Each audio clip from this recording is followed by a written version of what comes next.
Hello everyone and welcome to the new Coach Academy Lab Guide. I'm Corentin Guinez, driver for SimRC, and today we are on the Hockenheimring for the last week of the Sports Car Challenge by Falcon Tire with the AMG GT4. So as usual at first, we're gonna go with the hot lap, giving some details, some insights about the lap, and then we will go deeper into the explanation with the full guide. So yep, let's get started. Alright, so we go for the hot lap around the Hockenheimring, so we're just about to cross the start finish line, and then we will head into T1, going on the curb, braking at the 100, staying with first gear, egging the orange curb with the left wheels, and then we are making sure we're not leaving the curbing on the exit with the right wheels. Now braking just a bit before the exit road on the left, down to second, trying to take a sort of late apex, opening the steering quickly on the exit, then taking the curb on the left, trying to make sure I just run a low amount of steering angle on the way out to prepare this this long straight, staying on the left, obviously, just driving on the curb to shorten the distance. And then we're gonna brake a bit before the 150, deep on the brakes, trying to make sure I'm not going too deep into the ABS. Down to first, trying to take a late apex, opening quickly the steering, trying to make sure I'm not going too much over the curb, especially the sausage curb on the left. Then through the kink, I'm gonna try to cut a tiny bit with the right wheels to the grass, and then I will bring the car to the right, braking in the middle of the curbing on the right. Down to second, holding the brakes, taking the curb on the inside without taking the sausage, then I try to stay tight, taking the curb on the left, and then diving to the right, driving into the driving through the curbing on the right side. Now we are entering the arena, so just going on the brake now, down to third, using the curb on the inside to get the rotation, using all of the track on the outside, and now into the arena, braking before the 50. Down to second, trying to stay on the inside, trying to get it tight on the exit to open the steering and have a good traction, driving through the curves, and after the crest, I'm just gonna go on the brakes with third gear, using a bit of curb on the inside, using a bit of curb as well on the outside, back to the right, using all of the curbing, and opening the steering on the way out, using all of the track on the exit, and we are right now crossing the line for the lap around the Hockenheimring. Alright guys, so we go for the guide this time. So we are starting from the start finish line. As I said, we are heading into turn 1, and we are pretty much aiming at the 100 board this time. The idea there is to make sure we are having the best angle possible before diving into this turn 1. So we're gonna use all of the track to the left. So I'm pretty much braking, using all of the curbing on the left, and then I'm gonna go on the brakes around the 100. So as you can see, moving forward slowly, and as soon as I'm next to the 100, which is just down there, I'm just gonna go on the brakes. The idea is to make sure you're not going too deep on the brakes because you don't really wanna upset the balance before going into this right-hander. So you just wanna slow down the car slightly and give it a bit of rotation at the same time. But in the other end, you don't want to arrive too fast, then jump on the brake, upset the balance, because obviously you need to be quite precise going into this corner. So yeah, you have to be um a bit patient on the way in, and then you can just carry the speed on the way out. So just going slightly on the brakes. I'm just going about 50 or 60%. So it's quite a bit, but it's not massive, especially because you are quickly leaving the brakes to get the rotation. So at the end, it's the balance gets back to normal pretty much, even if obviously you're gonna have a bit more front end, which makes sense. But and that's what we're looking for as well. But yeah, going about 60%, and then I would just release the brakes to get the rotation. So just gonna stay with fourth gear as well. No need really to drop to fourth, except if you are just going a bit slower through the corner and don't carry enough speed. You can probably drop to third, but my opinion, it works nice if you manage to get it right with fourth gear. So and you should be able to, um, yeah, you won't lose the time because of the engine brake with fourth as well. So fourth gear is best option in my opinion. So on the brakes, and as soon as I'm getting near the 50, I will just start to turn to the right, releasing the brakes as well to get the rotation. And the idea mid corner is to make sure you are just climbing over the curb with the right wheels, but at the same time, as you can see, I'm just driving on the edges of this sausage curb. So the car doesn't jump that much. It does bounce a tiny bit. And with the left wheels, the idea is just to drive around it. So I'm trying to use the lowest point, the lowest part of the curbing, the sausage curbing. I'm not speaking about the blue one, but the orange one. I'm just trying to make sure I'm using the lowest part of the sausage curb with the right wheels and trying to not use it at all with the left wheel. So it leaves you a very small window to use it, but that's the fastest way to make it, because if you are going too far to the right, you are going to take the higher part of the sausage curb, which is going to make the car jump a bit. And at the same time, if you are cutting too much with the left wheels, you might be able to not get slowed down or off track, or maybe an off track. But the thing is that the car is going to move to the left a bit aggressively, I would say, in a bit unpredictable manner. So yeah, the idea is to make sure at the very best you don't climb the sausage curb with the left wheels. That's the main thing.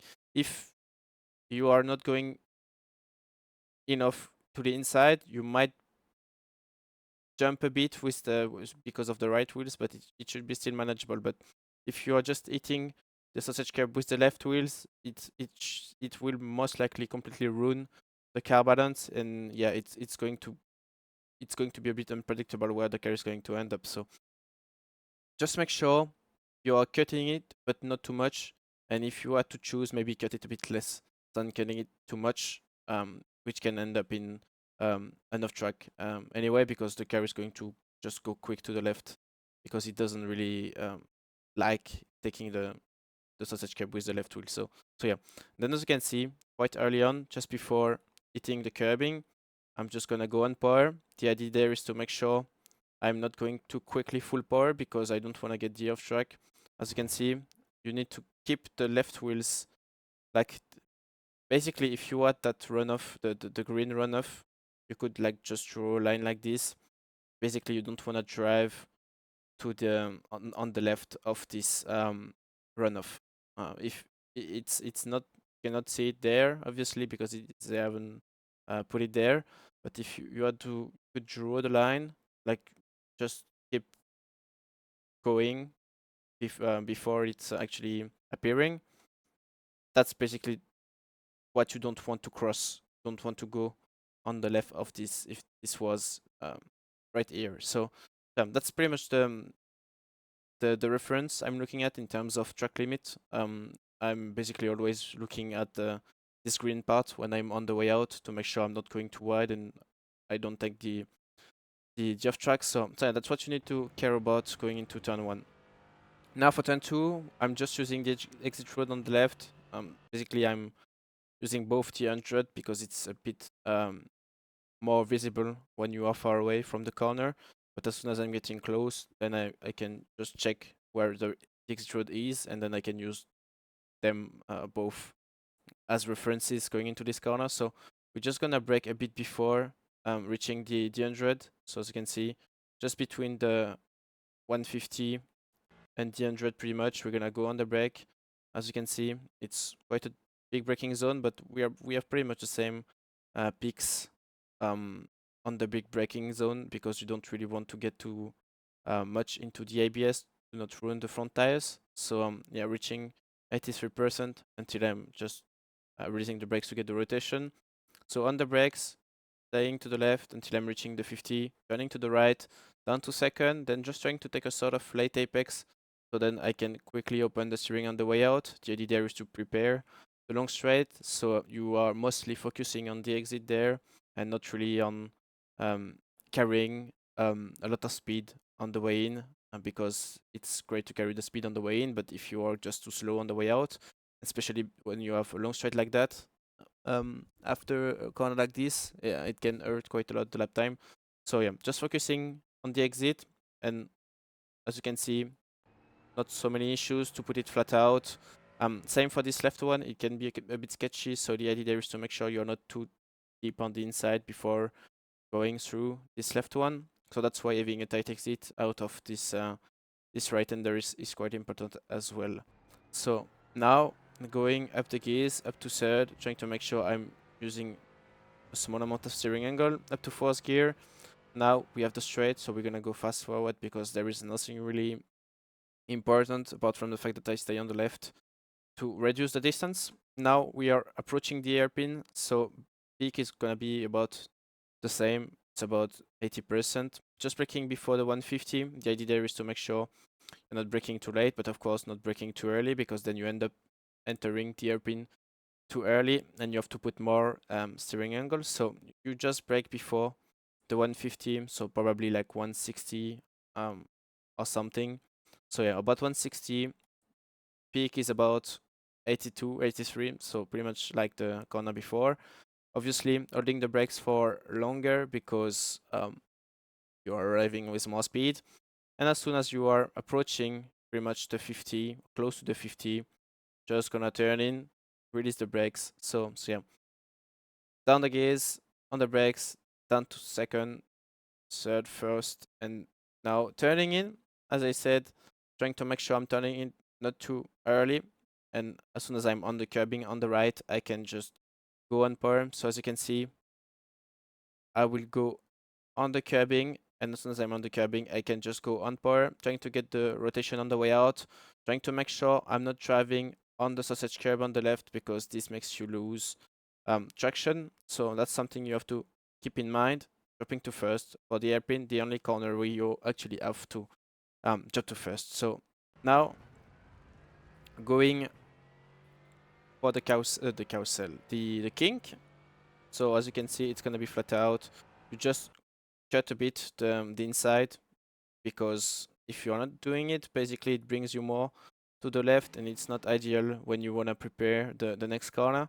So the idea is to make sure you can get as fast as you can to the right to prepare the braking zone on the right before heading into this tight left-hander. So that's the reason why it's better to cut a bit this right one, pretty flat, and then I just try to bring the car as fast as I can to the right. Then I just try to put the steering centered to maximize the braking. And as soon as I'm just next to the beginning of the curb on the right, or when the curb is begins on the right, when I'm in the first part of the curbing, then I'm just gonna go on the brake. So now on the brakes, pretty much the same peak, I imagine, about 80% or something. So yeah, reaching about 80% peak, and as usual, just releasing the brakes as soon as I'm um, going into the corner. As you can see, I'm releasing the brakes quite early because you can carry quite some speed going into this corner, but at the same time, it remains quite tight and you don't want to end up going too wide on the way out. So yeah, I'm keeping the brakes for a bit longer, and at the same time, you need to work a lot on the trade braking to make sure you are getting the best rotation possible out of it. Dropping to second, and yeah, we should be good about this one. Turning in close to the 50, and from the 50, I'm just gonna release the brakes with second, avoiding the sausage curb as well on the inside. Very important because at that point, you the car is a bit not pointy, but yeah, it's sort of pointy, so you don't want to upset the balance right now, especially because you are also about to go on power. So the idea there is to make sure you keep the car well balanced, because if you are just before going on power, you're having some bumps and stuff, you are going to lose some traction, and the car remains on like you keep turning in basically all the way until you're reaching this curbing on the left. So you have to make sure you don't upset the car by adding some more challenge, I would say, to the fact that the car is still on a turning. So turning in. So yeah, avoid the curbing, avoid the sausage curb on the inside, and then with second, try to stay tight. And now we are just going on per, trying to make sure I'm not being too aggressive, to not lose traction. Then you bring the car to the left on the curb, and as soon as you are on the edge, on the edge of the curbing right there, you're just gonna send the car into the corner, into the right one. As you can see, just lifting a tiny bit, no need to brake. Going through this right one, you just need to lift a bit to bring the car into the corner. And as you can see, I'm using a fair amount of curbing. Actually, I'm using all of the painted stuff um, on the way in, and you don't want to rejoin the track too early because the edge is quite big, so it might make the car bounce when you are going back on the track. So you just want to use all of the curbing on the inside and rejoin the track once you are driving on the exit road on the right. So you don't want to rejoin the track before the exit road, otherwise um, what I said is about to happen about the edge of the curb being quite big. Um, then on the exit, just try to make sure you keep the steering as open as possible to make sure you don't get too much oversteer. And on the exit, you can drive a bit on the sausage curb just right there, but you need to make sure you're not crossing it and drive on the left of it, because then the car is going to get a bit bad, I would say. That's quite obvious, but the idea is to keep the car stable and don't upset the car with things like that, which can also make you lose some time. So you want to stay um, far from it at least. Just use the edge of it, but just do not drive on it. That's what I mean. Just like that, it's okay. I think I'm just driving in the middle of it, or at least in the first half, but just don't drop the left wheels on the left side of it, because then it might upset the balance and the car is still a bit pointy at that point, especially when you are going on the curbing, so you don't want to upset the car by doing that. Now we are going into the arena. So just after going past this part of the wall, you can pretty much get ready to release the throttle and go on the brakes. So just right now, releasing the throttle, I'm gonna go a bit on the brakes. So just about 50, 45% or so. So that's not that much. Yeah, that's what I said, about 50%. And yeah, at that point you just try to slow down a bit the car, pretty much like turn one actually. That's pretty much the same thing you are looking for, just trying to not upset the car by killing the balance, just slowing the car down a bit, and then it's about getting the rotation. The thing is that, like, in this corner, you can get also rotation by using the curb on the inside. That's not, you don't have that thing on turn one, so you need to rely a bit more on the brakes. This time, as soon as you bring the car, obviously you need to get some rotation to reach the curbing, but as soon as you reach the curbing, then you just rely on throttle and the curbing, which gives you a bit of rotation. So as you can see, going on the brake, I'm gonna go down to third on the brakes, releasing the brakes to reach the curbing, and as soon as I'm on the curbing, then I just go on power. The curbing makes the car rotate a bit, and on the exit, as I said during the hot lap, I just use all of the track. Don't be scared of using all of it. Of course, do not drop your wheels into the gravel, because it's going to make you lose some time. You should be still able to drive safely without crashing, but yeah, the idea there is to make sure we optimize as much as we can without looking for more and losing time because of optimizing too much, I would say. And once you are on this left part of the track, we move back to the right to prepare this long hairpin. So we're just gonna brake before the 50. And now we're just gonna bring the car into the corner on the brakes. So we are going about 60% on the peak on the entry.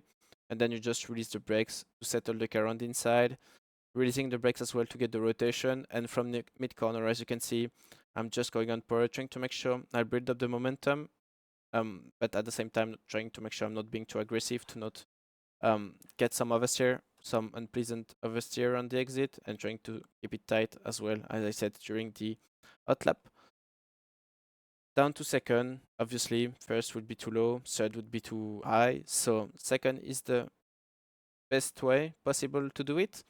And on the exit, as you can see, trying to keep it quite tight, so then I can open the steering, and from there I can go full power. Just using the curb on the right, driving through this curbing on the left, and as soon as we are reaching the end of the curbing on the right, pretty much after the top of the crest.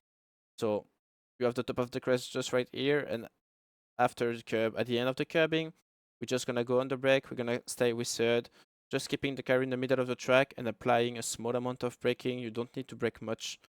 This time it's just about 40%. It's just to slow down a bit the car and give it a bit of rotation. But as soon as we are done with the first part of the second last corner, then it's just about managing on power. So we just brake until reaching this apex, releasing the brakes to get the rotation, taking a bit of curb, staying with third, and then I just push a bit on power to bring the car to the left, putting the left wheels on the drag. It's not circuit, but the drag race part on the left. So I'm just putting the left wheels on the left side of the curbing, keeping the right wheels on the track actually, and then lifting again to make sure I can make the right-hander. So lifting a bit to slow down a bit the car. And once I'm going into the corner, I can just go back on power to carry the momentum, get the rotation as well. The idea there is to make sure you're not pushing too much, because at first you're going through the curbs, so the car might be a bit unstable at times, even if you put the right amount of steering and stuff and you're not over pushing the car, it should stay really good. But yeah, the idea there is to make sure you're not pushing too much, and just put the right amount of power to just drive on the line and not being over the line, which would then give you some oversteers. So yeah, and then the idea is to make sure you can quickly open the steering as soon as you are out of the curbing, and on the exit just drive all the way to the left, try to use as much track as you can on the exit. And now we are going up to fourth gear, and we are crossing the line for the lap around Hockenheim. Alright everyone, so we're done for today. That was the last lap guide of the season already for the Sports Car Challenge by Falcon Tire. So yeah, I hope it's been a good season for you. I hope the lap guides have been useful for you. That's the main target when we are making those kind of content once again. So yeah, wish you good last week of racing, a lot of success.